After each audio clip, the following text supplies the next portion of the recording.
So, ang gagawin natin sa luncheon meat, dahil nga sushi ito, gawin natin square. Tapyasin natin dito para ulam ni Kero bukas. Ayan. Para magkaroon tayo ng square luncheon meat.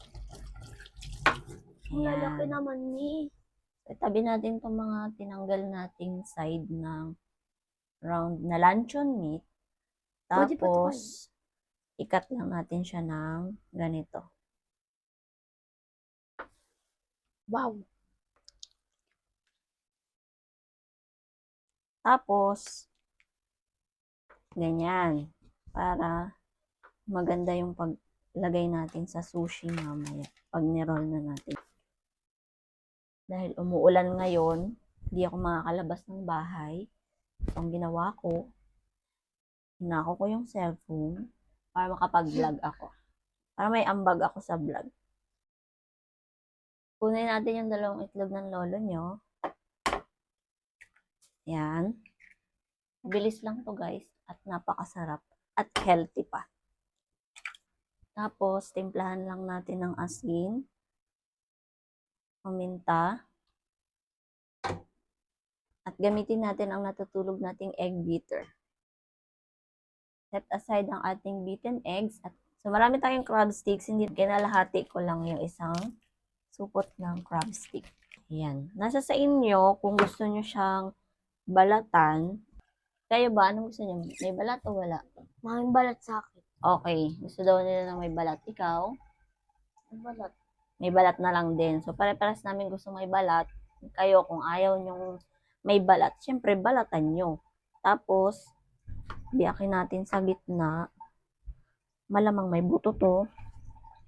Hindi natin isasama yan kasi magtutubig yan. Ang gagawin natin, tingin ako ng kutsara, tanggalin natin ang buto. Ayan. Ganyan lang. Pinang hilaw? Yes. Masarap yan. It's healthy.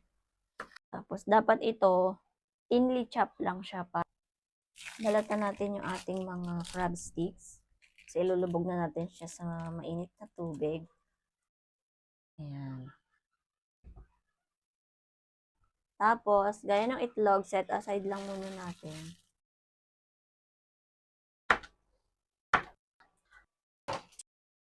Okay na yan guys. Huwag daw masyadong pritong-prito. Okay na to guys. I-prito na natin. Next naman nating hiwain itong ating itlog. Gawa lang din tayo ng kasing haba nung ating mga iba pang ingredients sa ating sushi. Lapas. Sobrang sarap nito. Tatakam na ako. Sobrang sarap! Ayan. Dito natin siya ibabalot pag naluto na yung ating regular na rice. Kasi wala tayong Japanese rice. Pero pwede na yan sa paggawa ng sushi. Hindi naman required na kailangan ay Japanese rice ang gamitin natin. Pero pag may pera kayo, syempre, bumili na kayo ng Japanese rice. Tama! Eh, ka muna. Eh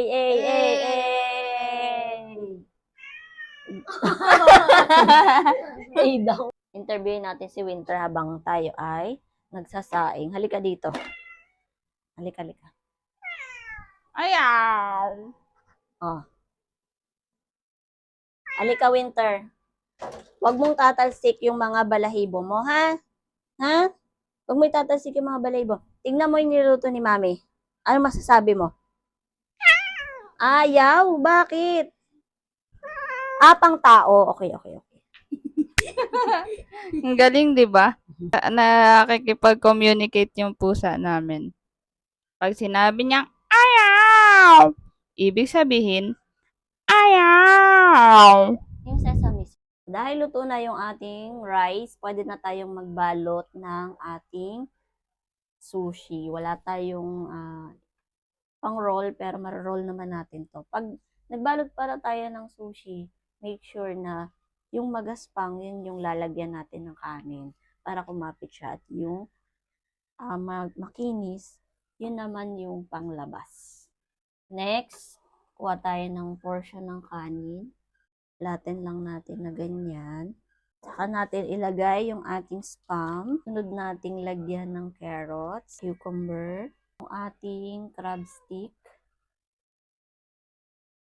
Next, yung ating itlog. Itong ating nori wrap ay Don't jump. bibilugin na natin, Don't guys. jump. Yan. Medyo hatakin nyo lang siyang ganyan. Ayan. Perfect! Yan guys. Look guys, Yan yung maganda natin. yung kanya. Yung akin pangit.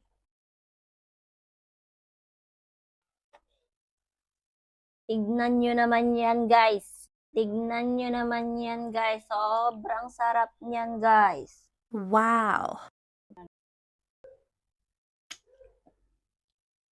Diyan ako marang pang baon mo. And the moment of truth, tikiman na, guys.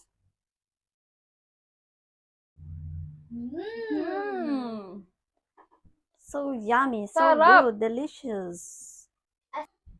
Pwede mong lagyan ng cheese, kahit anong gusto mo. Yan. Ooh. Ano masasabi mo? Masarap. We will try to eat with cheese. Sabi kasi ni Ker, masarap daw. We put cheese on the top. Like that, oh. Sarap. Oh. Dali. Ano na? Grabe. Kainin natin yung iba. Grabe.